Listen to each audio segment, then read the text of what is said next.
Friday, Fumble fam. Welcome to the Fumble Live. We have a lot of news to get into as usual. We're talking about some James Harden updates that might be surprising. We're talking about somebody who wants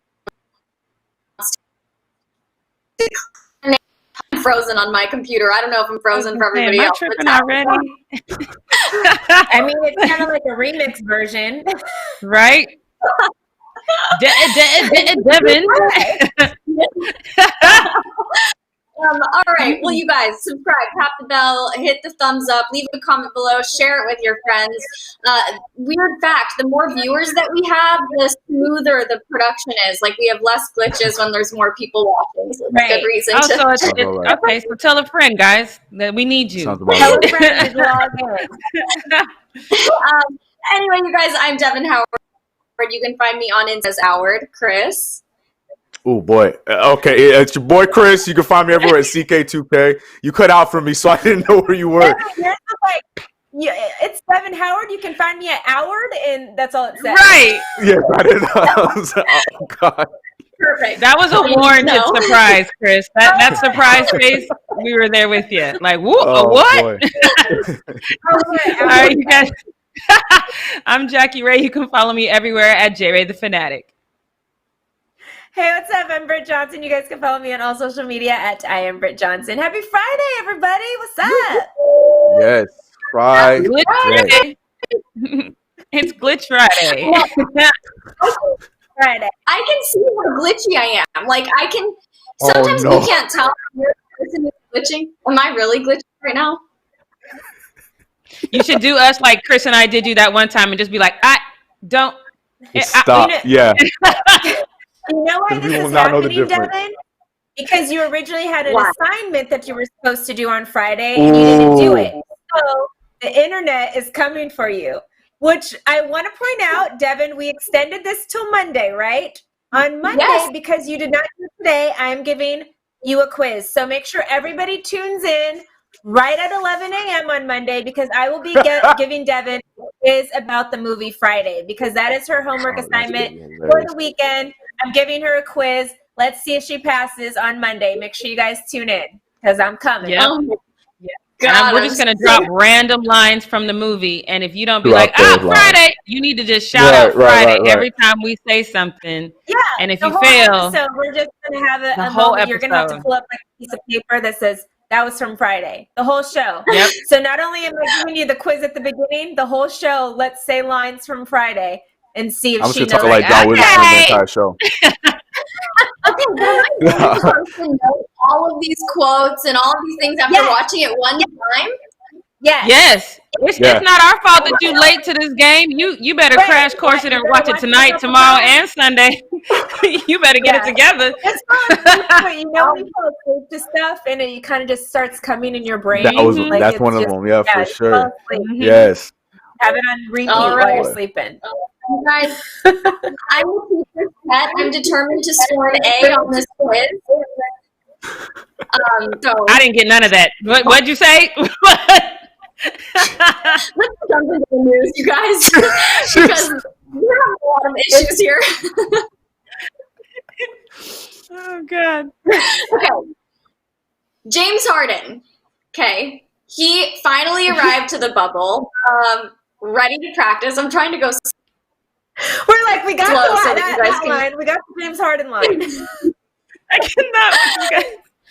cannot. Okay. Devin, sign out and back in.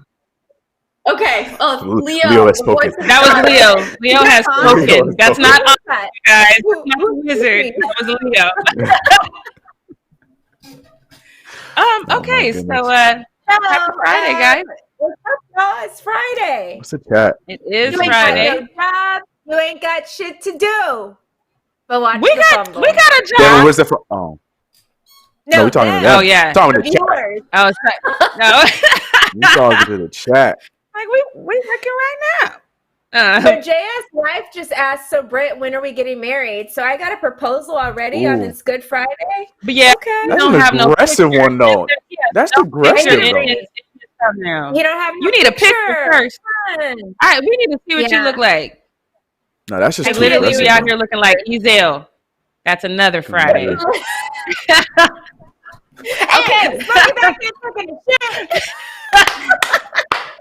I ain't gonna tell nobody else.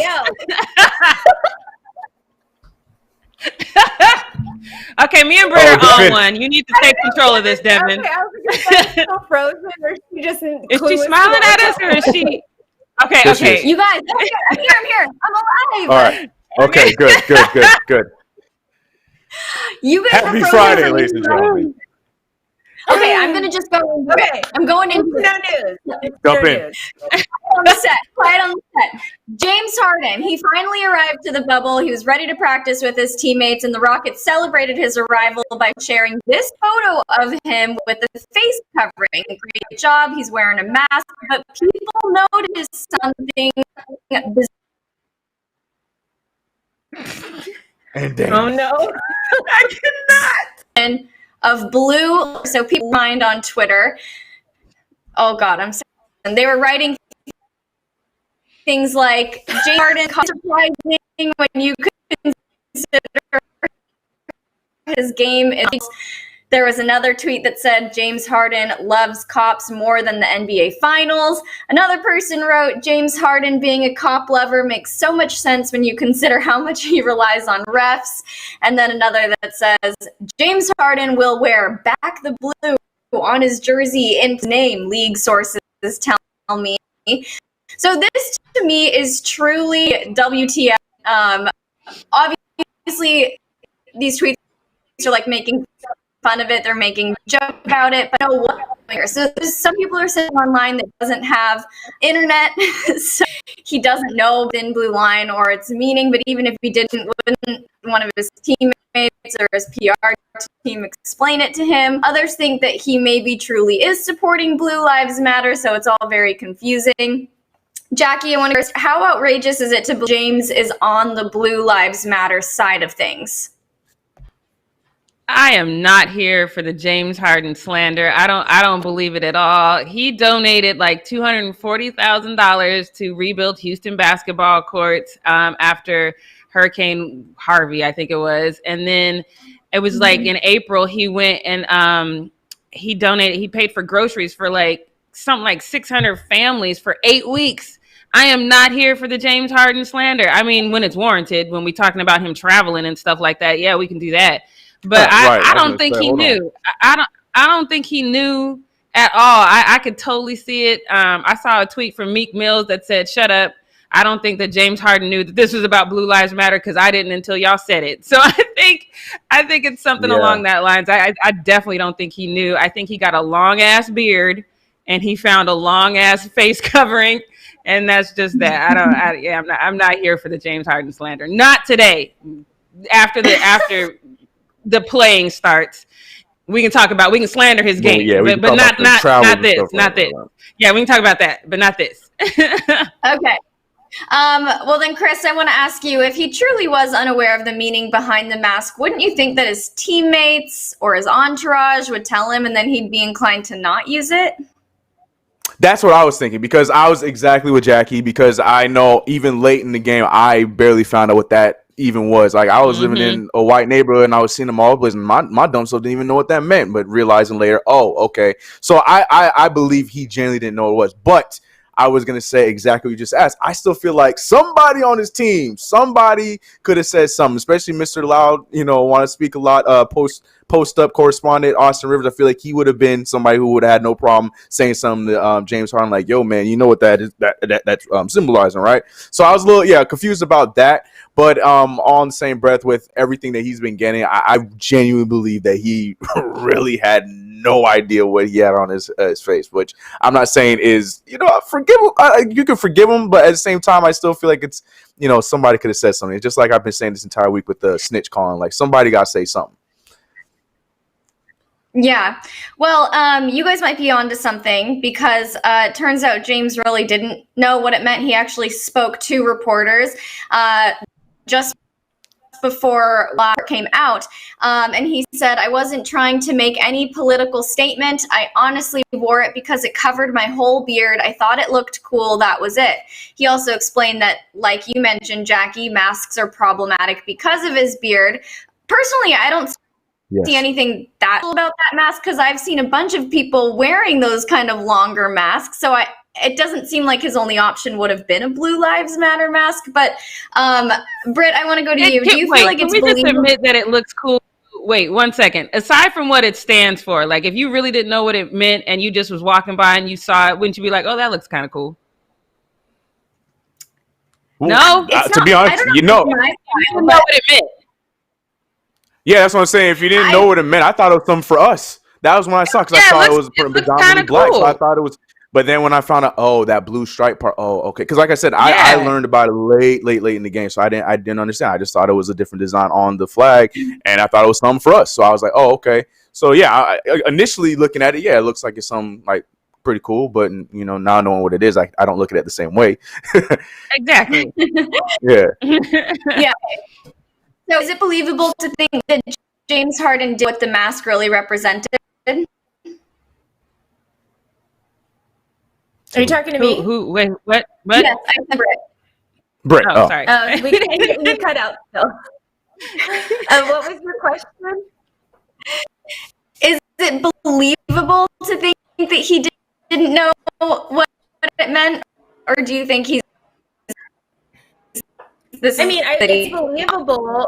It's believable to believe that he didn't know what it meant, but I still don't necessarily think that that's a good thing. I think that when you have a platform, when you're a huge athlete, you just should probably pay attention to stuff a little bit more than the average Joe. Like people that we can go all the way back to little stuff like with Nick Cannon or Deshaun Jackson, or I saw tons of athletes posting about Farrakhan on 4th of July and stuff, not even realizing he does say a lot of hateful stuff and he is misogynist and he is whatever. So I think people need to research their stuff a little bit more before just generally doing things. I don't understand how I don't see those masks just randomly at the gas station. So where did you purchase the mask? Like, how did that mask get into your hands? Who gave it to you? Where did you get it from? Like, did you go online and get it? Did one of your reps go online and get it for you? Did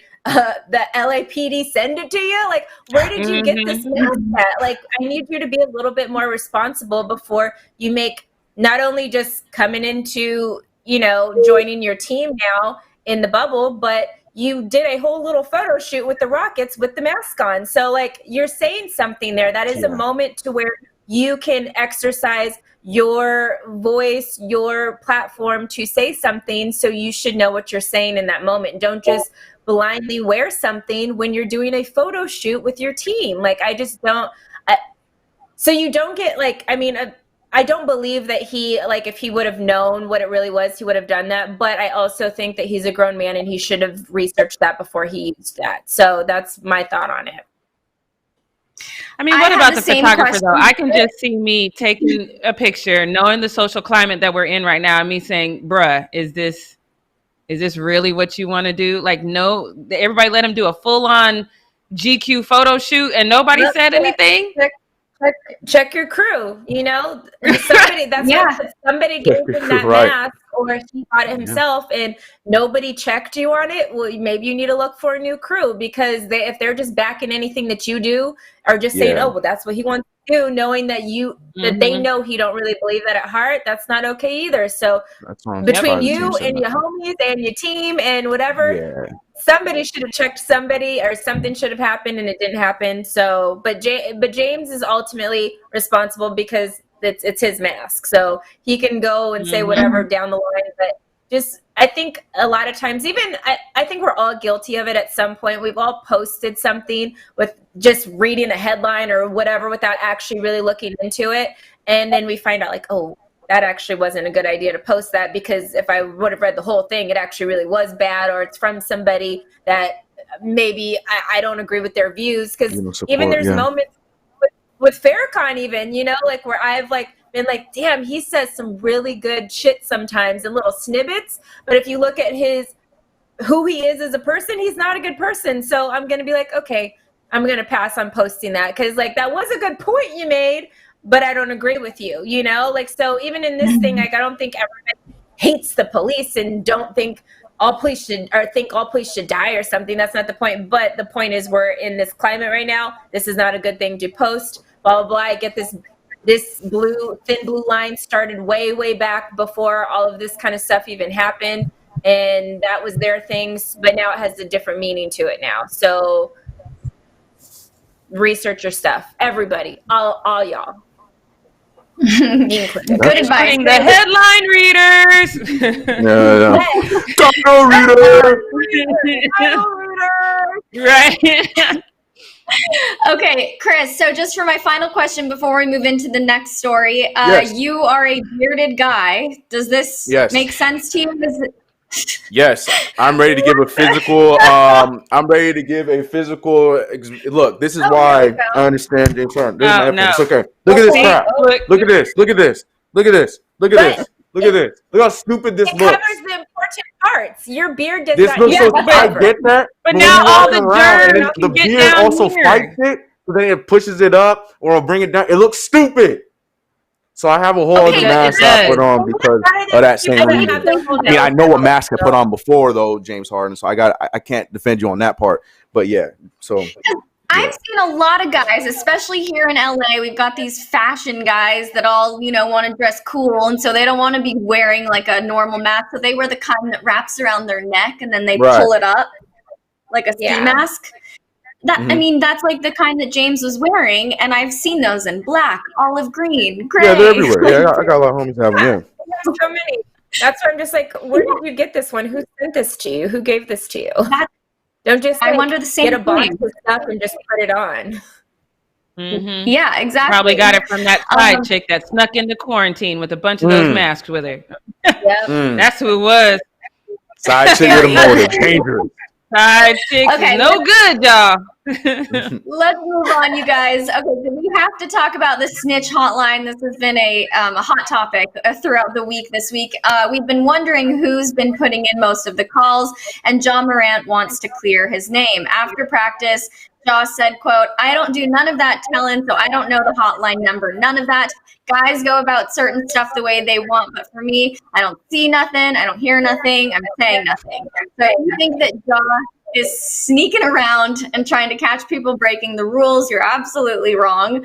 And Chris, I think this is how we feel too. I mean, if we were in the bubble, we wouldn't want to be dialing up the snitch hotline all the time. I'd worry that it'd be bad karma, like I said yesterday. Did you have something that you wanted to say there?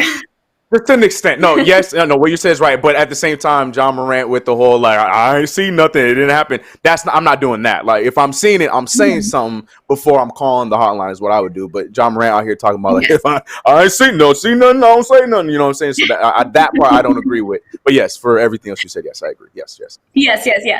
And I feel the same way. Wait, Britt, yeah? What that sounds like to me is somebody that don't want to win. He is in the 8th seed right now. Does he want to make the playoffs or not? Because if you ain't, cheating or cheating, you ain't trying. So, Ja, you better figure something out over there, buddy, because you got some teams in there trying to take your spot. And I wish I was Steve. You might have to switch on a few of them. You might have to do it. I'm sorry. You say you wish you were Steve? I wish I was Steve, because if I was in the bubble and I was Steve, I would be. Yes, but Steve is not utilizing his position right, because if I was Steve, instead of walking around in a circle, I'm walking around the campus. I'm calling on Kawhi. I'm calling on maybe I will call on Giannis. I'm calling on James, and then you can't pin it on nobody else because it's Steve. Yeah, Steve didn't ask for this. Steve didn't ask for this. Don't point it on him. Team, because all the security. That's what I'm saying. So he does. That could be it too. Mm-hmm. And it could have been Steve who called on Dwight. I ain't putting it on Steve. Nah, I ain't putting that on Steve. No. Not my Steve. Nope. Steve got drones in the air right now. Well, you guys, I'm gonna wrap up Need to Know News because I'm struggling here in my little square. I see myself just like turning into a blur. So I'm wrapping this up right now. But if you were wondering who's calling the snitch hotline, it is not Ja Morant. Yes, maybe it's Steve, maybe it's Chris Paul. We don't know. We'll figure it out. So he says. That's the perfect cover, is to say it's not me. Start calling. Mm-hmm. Start calling. I know. Whoever said it dealt it. Ain't that how it used to go? If you said it, you Something felt like it. that. That's how that goes. Right. Yep, something like that. Okay, Chris, take us into post up. All right, that's right. It's time for post up. Quarantine/bubble edition. We got a lot of bubble updates in this post up. Actually, predominantly bubble updates in this post up. So buckle up. We got our daily dose of bubble updates. Okay, Lord have mercy.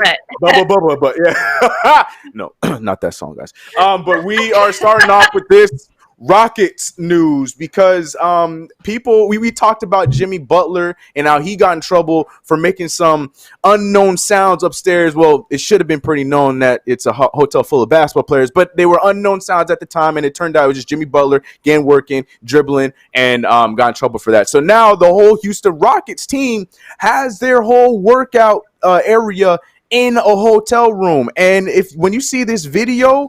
And the way that these guys, it's normal. When you go to the gym, after you get your after you get your lifts in and you're done, you drop it, right? But the thing is, this is in a whole room above somebody. I was reading the responses, and one dude was saying, imagine being the player trying to get a nap in the room below, and they used the LeBron James gif where LeBron's looking up like, what the hell? I thought that made me laugh. But yeah, my thing is with this, like, I really believe that because every team has like the stretch rooms, the workout rooms, and stuff like that. So I believe that they like set a wing in the hotel for that. I'm giving them credit. I could be completely wrong. I'm not. I don't know for sure. But in that same breath, like this can't be okay if there is players underneath. But again, this goes to Brent's sentiment. Like, if you ain't cheating, you ain't winning. Because maybe they know what they're doing, knowing that a Western Conference team is underneath them, and they saying like, "Oh, is LeBron room right underneath us? Oh yeah, this is where we doing the gym right here. This is the gym. LeBron is 5'18". All right, cool. Yeah, gym right here and do that." So I want to go. I'm gonna go right to you, Britt, since you we're talking about that with the calls. What do you think? Do you think that they knew or they know that there is a team underneath and they can give a damn less and they're still gonna set up the gym? This is the Rockets. This is the whole Rockets team. This is their gym for them. Or do you think that Disney and the NBA set up like certain wings for teams to have their gyms all like on like different floors in the same side of the building? So somebody asked about what my shirt said. I'm going to show really quick because this is going to go to my answer. So I'm petty. All right, I think I know the answer. I'm thinking they're petty as well. So I think that they would do that, and if there's another team or whatever staying below them, that they would do something like that because petty by any means necessary usually gives you a win. It's really it's effective. It works every time. It makes you feel good. You have no cares in the world. Being petty makes you feel good? What? Hey, it makes you feel good. Being petty is just like such a carefree life. And that is what that moment looked like. It's like, oh, I'm just going to drop this weight on the ground. I'm going to just do whatever. I'm going to run little suicides back and forth. Running suicides in the room. Okay. So then now I gotta raise the question. I gotta raise the question to you then though. That's what I was just gonna say. Look, the Clippers just as dangerous, if not a little bit more dangerous. What if the Clippers underneath them? No, the Rockets are not staying in the same hotel as the Clippers. They're not staying, but all right, okay. So then I'm good. We're good.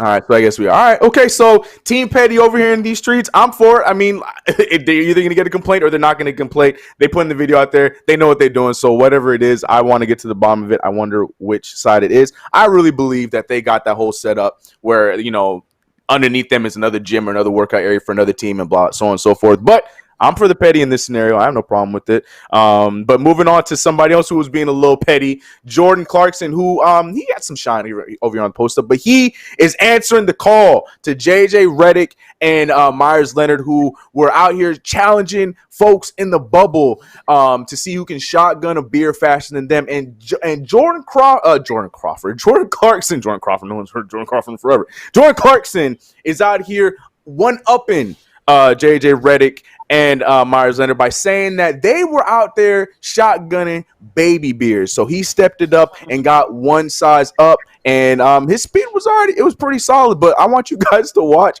until when he tries to like crush the can on his head. It don't work out too well, and he tries to play it off. But watch the video. Y'all shotgunning baby beers. Check us out. Royce O'Neal in the back in the tub.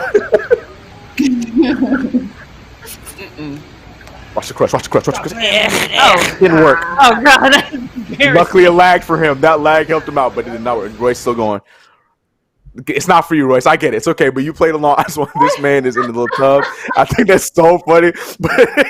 But yo, shout out, being there for his teammate. But other than the crush, I think Jordan Clarkson did a pretty good job with it. And who wasn't bothered by him calling him out on using baby beers?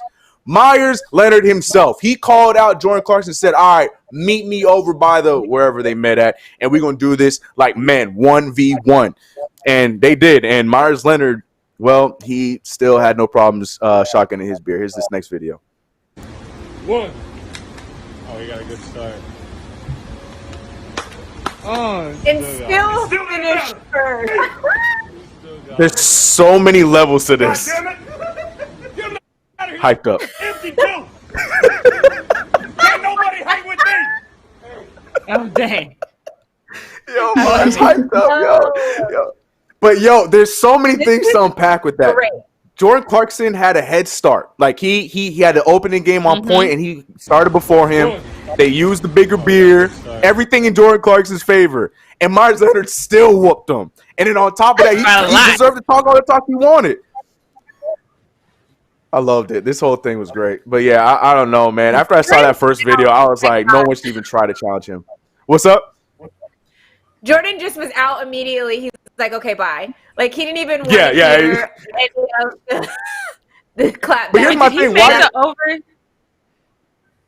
Did he make the over the back shot into the dumpster too? There was no dumpster over there. He just threw it.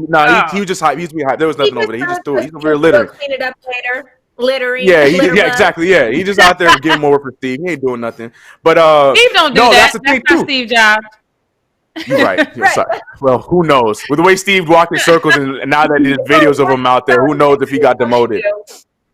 We don't know. But anyways, here's my problem with it, though. You saw in that video with Meyers Leonard, who was on the Heat. He had his teammates with him. You saw Duncan. That was with Duncan Robinson was with them, and I didn't see the other one. But they're both his teammates, and it was just Jordan Clarkson running up on the Miami Heat. Who knew what could have happened? Royce O'Neal, all you had to do was just take deflate your little pool, reflate it, and then sit back and watch your boy. At least you had his back. But no, Jordan Clarkson just went into the Wolves and got beat, and then he had to go run home to mommy.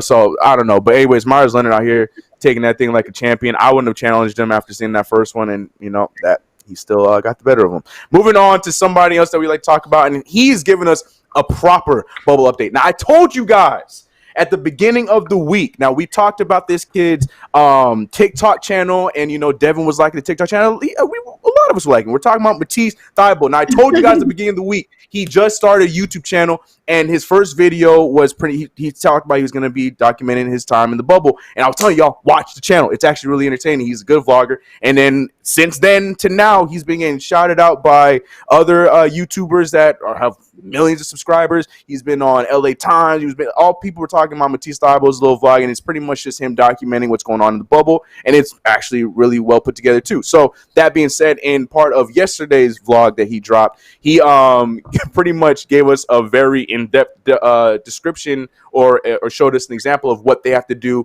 every morning before they're even able to leave their rooms and go and be able to shotgun beers with one another. So he put that in his vlog, and I'm going to show you guys this right here.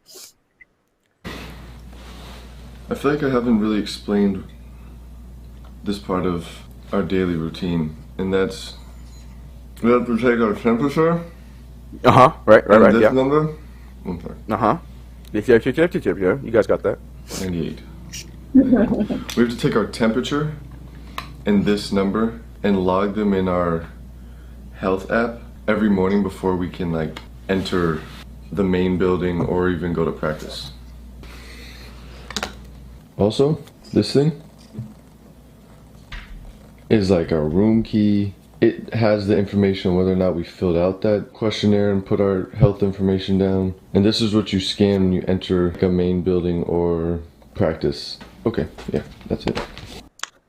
Thanks, Matisse. Appreciate it. Yeah, so like I said, I'm not sponsored, but yeah, definitely if you guys care about the bubble and what's going on, I definitely I typed it in. I typed it in. No, they said don't. Okay, I didn't see your type. Okay. You guys, you have to watch this. You have to watch the vlog. Explanatory. You have to watch the vlog. No. I was like, Chris must be getting a paid partnership with No. Matisse. Like I said, up, like check out his YouTube. No. Yeah, that part was boring as hell. Yeah, but it was just more explaining for you guys. Are we back? Are we back? Yeah. Are we back? All right. Cool. Okay, Hi. it's back. I'm talking to Chris. Your boy Chris, post up. We're not talking crap on Matisse Thybulle vlogs. Anyways, moving on to the next one. Okay, like I said, Damian Lillard's birthday was a few days ago, and CJ McCollum, before they even went into the bubble, was able to set up a little bit of a get-together for just his team to go celebrate for Damian Lillard's birthday. It was really cool. As you guys saw, he also put up streamers and whatnot in front of his room. Cute moment. Adorable, blah, blah, blah. Well, the team got together for his birthday, had a little bit of a dinner. They all wished him happy birthday, and then Damian Lillard gave a nice little speech, and it was actually pretty to the point and something that I could agree with. So Damian Lillard, if you want to give us your speech from your birthday. My birthday, so If it doesn't I matter. appreciate y'all, you know what I'm saying, helping me get something done, man. Have a good time. So my only ask as a birthday gift is let's not waste our fucking time out here.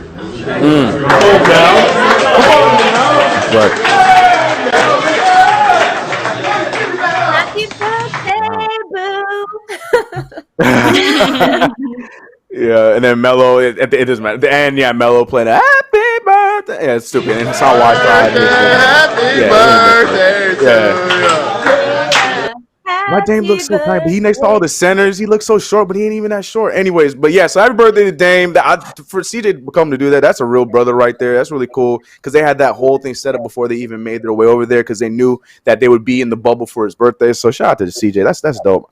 Get you a homie like CJ McCollum, man. That's fire. All right, moving on to back to TikTok. We're going back to TikTok a little bit. And Steve Nash and Dirk Nowitzki were, just getting their retirement on, hanging out. But then good old Steve Nash's daughter, Bella Nash, she was trying to get a TikTok with featuring her daddy and Dirk Nowitzki. And you could tell by both of their faces, they're not fans of TikTok, but it came out to be a kind of funny TikTok. If we can run that TikTok. So high girl, some of that pop y'all shit. Hey, work out, show me your mama to pull like dick. And that's it. So there's that. Bella Nash using her creativity, I guess. But hey, whatever works for them. I just was glad to see them back together again because, you guys know that Steve Nash and Dirk Nowitzki were like the OG bromance in the NBA. So it's cool that they still, hanging out together and whatnot. Oh, adorable. And last but not least, okay, when we first came into this quarantine, we were seeing one too many videos of people forgetting that their cameras were on and not wearing pants while getting up to go and do whatever the hell it is that they wanted to go do while the camera's still on, showing everything. So Shaq, he didn't learn any lessons. And we are 4 or 5 months from that time. He didn't learn any lessons. And he, as inside the NBA, is back on TNT. Shaq says, you know what? I don't give a damn. I still come to work with no pants on. Watch the video. Shaq, had you gone the entire show with no pants on? Wait for it. It gets better. Just wait. Why'd you ask me a question like that, Ernie? I always wear pants. Just let me show America that I'm wearing pants right now. They had a... See, America, I'm always wearing pants. Oh, no.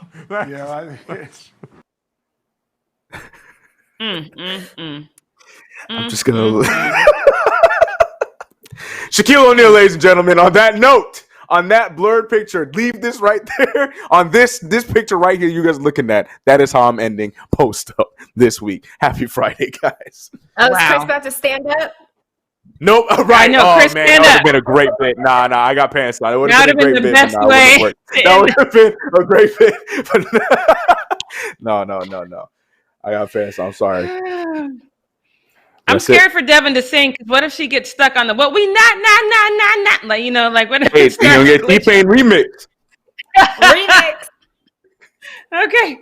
If you mute, Devin, you're muted. Devin. Oh no. Chris might have to take over that. I didn't do this. And for that, I'm not gonna sing because I knew you were gonna say that. Sing it. See, this is Chris's plan.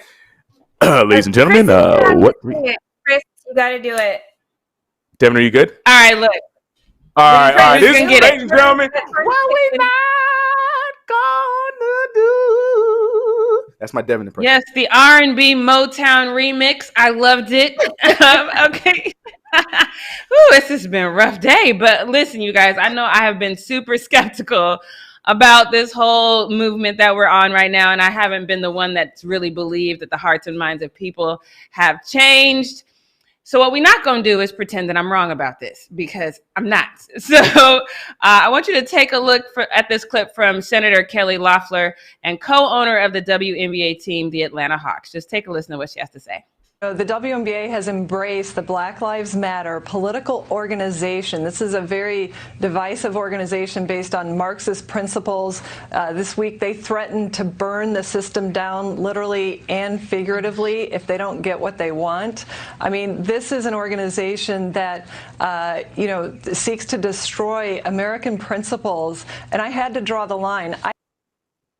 Okay, so she also says that Black Lives Matter movement is calling for defunding of the police, calling for the removal of Jesus from churches and the disruption of the nuclear family structure, and that the Black Lives Matter movement harbors anti-Semitic views and promoted violence. The only thing on that list that is correct is defunding the police.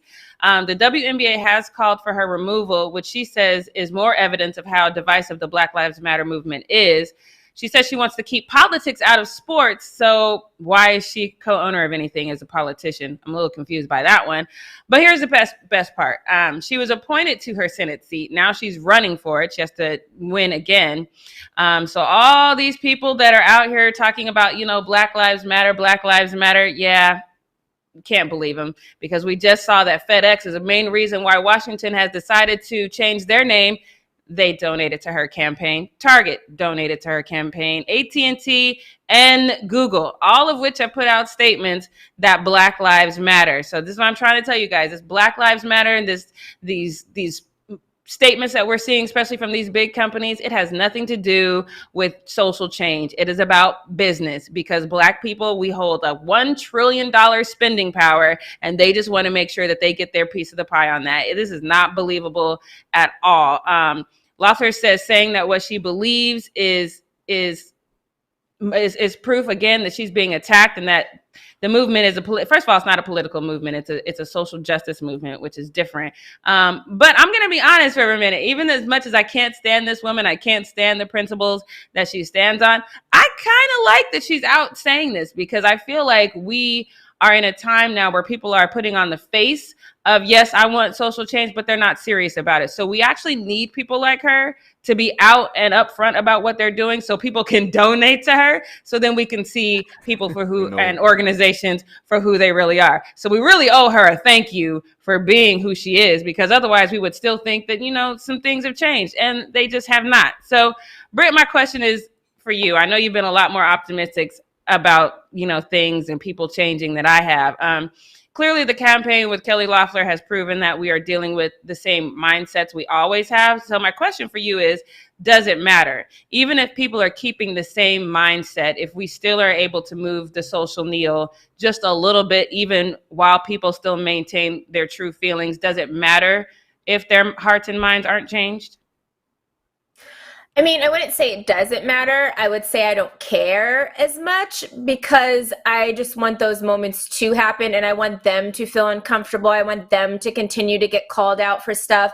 And so I like the moment of, I'm not usually big on bullying, but I like the moment to, literally people and get people in trouble for having those thoughts and whatever. And I do appreciate the fact that she is keeping it real of how she feels, because I would much rather have that than people that are being fake, which we do see very often as well. Like, obviously, I do think change is important. I do think change is happening. I do think things are moving in the right direction. But I think now that we know even more so how she feels about stuff, and I know I talked about it on Britt's Takes about she's not just against Black Lives Matter. She's also against the LGBTQ community, which a lot of WNBA players are a part of. She's against women's rights, which it's the WNBA.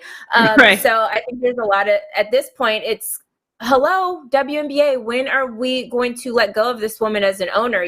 That's that speaks more to me than what her personal thoughts are. It's now seeing if these companies disassociate from her and the WNBA lets her go as a partial owner. Like, that's what I mostly care about, because I don't think we're going to change everybody's mind. People think how they want, and I appreciate her for being vocal about it. And I just hope companies and the WNBA take their proper steps to say, we're not going to support this. Because I mean, prior to, because she got elected in December, prior to that moment, most people didn't really know who she was. She was just this, she was appointed. She didn't even win the election. A billionaire, you know?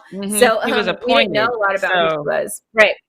Yeah. So but again, like I said, it's one of those things where I'm like, aha, I knew it. I knew y'all ain't really changed. None of the companies have commented, of course, on why they've donated to her campaign, but we know you have. And I think, like you said, I think that's important too. So, all right, so let's move on to one of our favorite topics.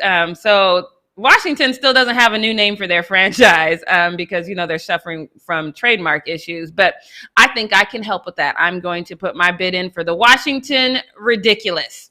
I think it's perfect because they have launched an internal investigation now after 15 former employees and 2 journalists who covered the team are accusing the staffers of sexual harassment and verbal abuse. The Washington Post obtained screenshots of a text message in which Richard Mann II, which is the team's assistant director of pro personnel, he sent inappropriate tweets to a young lady or text messages to a young lady. He was fired last week. And then Larry Michael, the team's former senior vice president of content, he also apparently is on video being very inappropriate with a young college student, but he retired before all this came out. I'm sorry, I'm giggling. This is just the Washington franchise, and this is just perfect to me.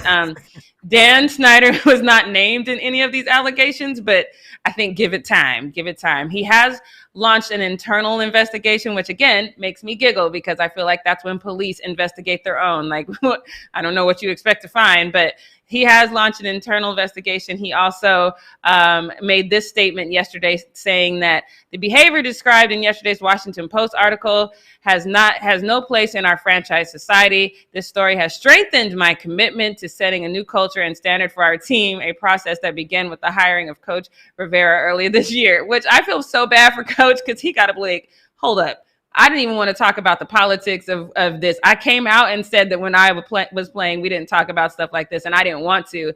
Now I got to represent for that, and I got to represent for your sexual harassment. I would ask for a bonus. I would not be doing this all free and willy-nilly. Usually I am very, skeptical of women who wait a long period of time. This case with the text messages that came out happened in 2018. So I'm always like, why did you wait so long? But in this case, I am very excited that these women waited till just now because this is perfect timing for this franchise to receive this kind of backlash right now. So Chris, Dan Snyder says he's trying to change the culture of this Washington franchise. Can he ever salvage the reputation of the Washington ridiculousness? Next question. Come on. No, there's absolutely no way. Never?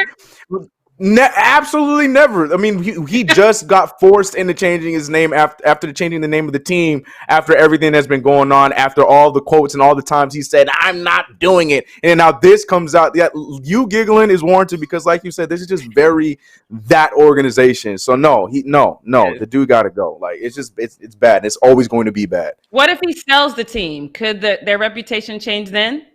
That would be the most positive thing he's ever done in his entire career. But no, it will not change the reputation. Oh, okay. Well, there you have it, guys. No. But before I get out of here, I just want to remind you guys that we are raising money for the Equal Justice Initiative. The Equal Justice Initiative is an incredible nonprofit organization that provides legal representation to prisoners who may have been wrongly convicted of crimes, poor prisoners without effective representation, and others who may have been denied a fair trial. We've spent a lot of time telling you how unfair the justice system is and can be, and this next case to me is very heartbreaking. So take a moment and think about all the protests you've been seeing from people who are upset because they are confined inside, or they're mad because they want to work out. And we've actually seen psychologists talk about how being alone and confined at home can damage your mental state. Now, imagine spending 40 years in solitary confinement for a crime that you did not commit. Albert Woodfox walked out of Louisiana's Francisville Jail in 2016 after serving 40 years in solitary confinement for a murder that he did not commit. He served the most time in solitary confinement in U.S. history. In 1972, he was serving a 50-year sentence at an Angola prison for armed robbery when he and a fellow inmate, Herman Wallace, were accused and later convicted of stabbing and killing a 23-year-old prison guard named Brett Miller. Shortly thereafter, another inmate named Robert King was convicted of killing another inmate, and all three maintained their innocence but served decades in solitary confinement, and they later became known as the Angola Three. Wood Fox was placed in solitary confinement in April 18th of 1972. He never gave up hope that he would get his freedom, but it did take 40 years, and after several decades in solitary confinement, he and Wallace caught the attention of Amnesty International, which looked into their case and found no physical evidence linking them to the crime. And their conviction was mainly due to a testimony of another prisoner who actually received a pardon in return for his testimony. In the appeals process, judges refused to exonerate Wood Fox of the murder because of racial discrimination, misconduct, inadequate defense, and suppression of exploratory evidence, only for him to be actually reconvicted of the crime 3 times. In 2016, he reached a deal with prosecutors, which he pled no contest to manslaughter, which allowed him to avoid a new trial and be released with a sentence of time served, while he also maintained his innocence, according to his memoirs. Now, he was 69 by the time he was released. And now he's fighting to make sure others don't experience the same injustice that he did. In his memoir called Solitary, he said, quote, "Most people don't even realize that in America, slavery is still legal. There's a clause in the 13th Amendment that legalizes slavery where if you're convicted of a felony and go to prison, you become the property of the state or the city. And slaves do not have rights. They do not have human rights. They do not have civil rights. They do not have legal rights. And therefore, the prison administration is able to treat them any way they want." So this is why the EJI is so important. We have to make sure people are not treated like this and they are treated fairly and that they have a chance at a fair and equal trial, which is why the EJI is so important. If you want to be a part, please make a donation. There's a link below, or you can do a super chat and you can donate to us, or you can send it directly on their website at eji.org. Anything you do really does help. We're getting closer to our goal, and thank you guys so much for that. So make sure you guys donate and become aware. Okay, so with that, let's get Chris up on the screen because it is time for Brit's Takes. Brit's Takes. What's up, guys? Happy Friday. So this is going to be, I guess, a Derrick Henry week for me because today I'm going to be talking about paying plus on production position. Now, I believe long time ago, once we first started this show, I spoke on this before, but I got re-irritated again, revamped again to go in on this moment yet again, because Derrick Henry this week, apparently they listened to my Brit's Take from Wednesday when I was so upset that they were trying to play Derrick Henry on the Madden thing. And I said they only had an hour left to sign him to a long-term deal because they had franchise tagged him. And well, the Titans did just that. They signed him to a long-term deal. It is a 4-year extension, $50 million, which gives him $25.5 million guaranteed, averaging about $12.5 million per season. The contract is the largest, or the 5th largest amongst running backs, which is another problem in and of itself, because you guys know I said yesterday that I think Derrick Henry is the best running back in the league right now. So the other players that are ranked or paid above him are obviously Christian McCaffrey is the highest paid running back in the league. He is making $16 million a season. Zeke is second highest, making $15 million a season. Le'Veon Bell at number 3 with $13.1 million. And then Texans David Johnson, which I was really surprised at because he has not been productive in several years now. He is making $13 million a year. So those, and then obviously number 5 is now Derrick Henry, making the $12.5 million a year. Okay.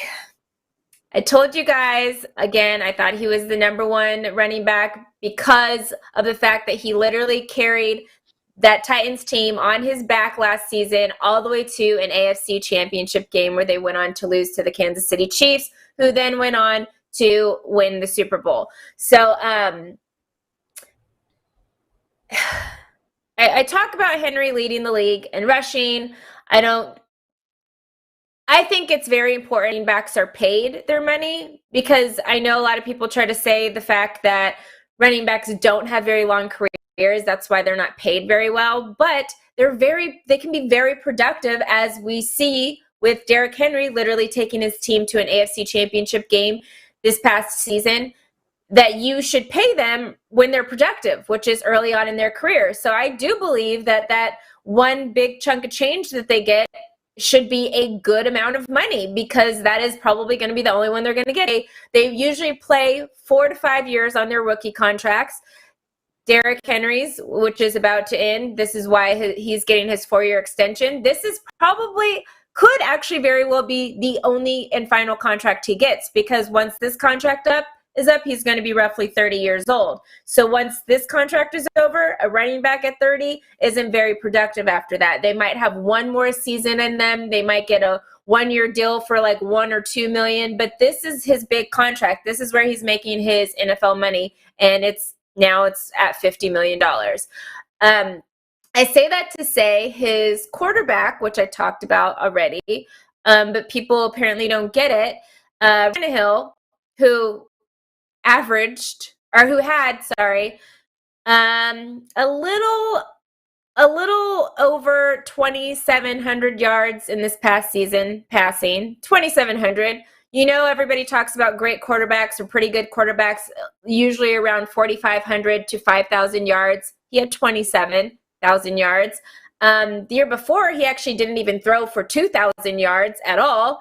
And yet he just signed a deal in March, $118 million with $91 million guaranteed. And before that, this is his second big contract. Before that, we all know he had that $80 million contract that he had with the Dolphins prior to even getting this contract. So he's already made, what is that? Quadruple what Derrick Henry is going to make in his career, and literally I don't even think Ryan Tannehill is an average quarterback. I've always said he's below average, probably one of the highest paid below average quarterbacks in the league. And then to see him get that much money in comparison to Derrick Henry is crazy. Like, I'm so sick of the NFL paying players based on their position. They need to pay them on their productiveness with the team. Like, if you are the most productive and you do the most on the team and you are the reason why this team is winning, I don't care if you're a defensive tackle, I don't care if you're a linebacker, I don't care if you're a running back, whatever, you should be the highest paid player on the team. Not, oh, well, compared to running backs, they're paid roughly around this much money. Like, oh, and it's because, oh, they don't have long-term careers. Well, you're only signing them to 4 or 5 years right now. So in that contract, it's not like you're signing the Patrick Mahomes 10-year deal here. You're signing a 4 to 5 year contract. So in that time, for his production that he is going to do for you during that time, you should pay him according to that, not, oh, well, the quarterbacks get paid the most. So even though our quarterback just kind of hands the ball off to Derrick Henry and Derrick Henry does all the work, we're going to pay him double what we're paying Derrick Henry. Like, I just don't like this idea that the NFL does this. Like, obviously we know the NBA used to do the same thing. They used to pay centers the most money. Honestly, for a while, centers were the highest paid players, and then they would kind of switch depending on the season of whatever position was the great position during that time. But centers were considered like the big men on campus. Everybody needed a center. You can't just like be that tall by accident. That is a God-given thing. So to be a center is the hardest thing to do, you know, because you can't just like, oh, I'm just going to become a center. No, there's a lot of other guys that can be like 6'1" to 6'8" and play a 1 through 4 position. But the center, you got to be like 7 feet tall. So they were very limited in, you know, being available to play in the NBA. So they were highly paid compared to a lot of other players. But they don't do that anymore. Players aren't paid by their position. They're paid by how productive they are to their team and what they mean to their team. And the NFL should do the same thing. Even as simple as, like, obviously we know Aaron Donald 2 years ago signed that extension, 6-year extension with the Rams. We all know what Aaron Donald is to the NFL. He is, I would say, not even debatable, the best defensive player in the league. He signed a $135 million 6-year extension, $87 million of that guaranteed. He became, at that point, the highest paid defensive player in NFL history. But yet, his quarterback, Jared Goff, who signed a $134 million contract with $110 million guaranteed, which $110 million is the highest guaranteed amount anybody has ever received, had 22 touchdowns and 16 interceptions last season. If you take what Jared Goff signed and what Aaron Donald signed, and you see what they get average yearly, because remind you, the $135 million, yes, is $1 million more, but it's also over 6 years. Jared Goff's contract is a 4-year contract. So yearly, Jared Goff, the guy that had 22 touchdowns and 16 interceptions, and literally has a completion percentage of about 62%, is literally yearly making more than Aaron Donald, who is the highest paid defensive player in the game. So I have so many problems with this in the NFL. I really wish it would change, because there's no reason why every single team has to have their highest paid player on their team be their quarterback. If you are the most productive player on the team, you should have contracts that reflect that. It should not be position based. It should be based off of what you can do for the team. I really need the NFL to change this culture of quarterbacks always being great. Same with 90% of the time, who is the NFL MVP? It's always a quarterback, even though there's so many guys that are defensive players. Or I know even Christian McCaffrey was in the conversation a little bit last year about possibly being a NFL MVP. I know Michael Thomas was too, but at the end of the day, 99% of the time, it goes to a quarterback. I am sick of that culture. The quarterbacks aren't the end all be all. Like, let's pay people based on how they provide for your team, what they do for your team, what they mean for your team, their jersey sells on your team. Jackie, my question's going to go to you. Do you think the NFL will get to a point in, I don't know when, where they start playing players based off their production, not their position? That is a tongue twister right there. A lot of P's. But what are you?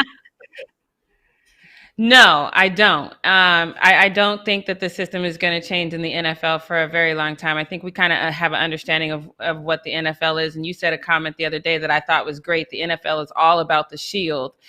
This is how they do business. They don't really care, how it makes sense. Because I've said probably since I started watching football that I thought the running back should make the most money, because they take the most hits. Like you said, their career is that much shorter. And especially, as a Dallas fan, first of all, any team, if you don't have a good run game, it is difficult for you to win, because if you're just relying on the pass, you can't put the ball in the air all the time and think the other team is not going to figure out what you're doing. You need to have a solid run game if you have a shot in hell at being good. So it definitely should be. And if they have short careers and how vital they are to your organization, you should be giving that rookie contract needs to be better. I've been saying that. Yeah. So it doesn't make sense, this pay structure, but this pay structure has been in place since the NFL has been a thing. And it's increased, the amount of money has increased, but the cost of living has increased. So I'm not even really giving the NFL a big credit for that one. But no, I don't think it's going to change. And I think it's unfortunate, because I think you do have to respect that without the run game, you could literally almost survive with a solid run game and a meh. Well, the Titans, game. That's basically what the Titans were able to do this year. Literally all on their run game. So I'm 100% with you. I don't care what side of the ball you fall on. If you are the most vital to that organization, you need to be the highest paid on that organization. And again, I've been saying for years that the running backs need higher contracts going into the league, because their contracts are shorter, or because their careers are shorter, and because they're so vital to the team. That being said, though, I think we're just preaching to the choir. I don't think it's going to actually change. Chris, I'm going to ask you really quickly. I know we're a little over time, but why don't you think the players because obviously we just came off of the NFL players signing their CBA, which I had a whole nother issue with them signing that so early, but why don't you think the players fight hard enough to be paid off their production over their position?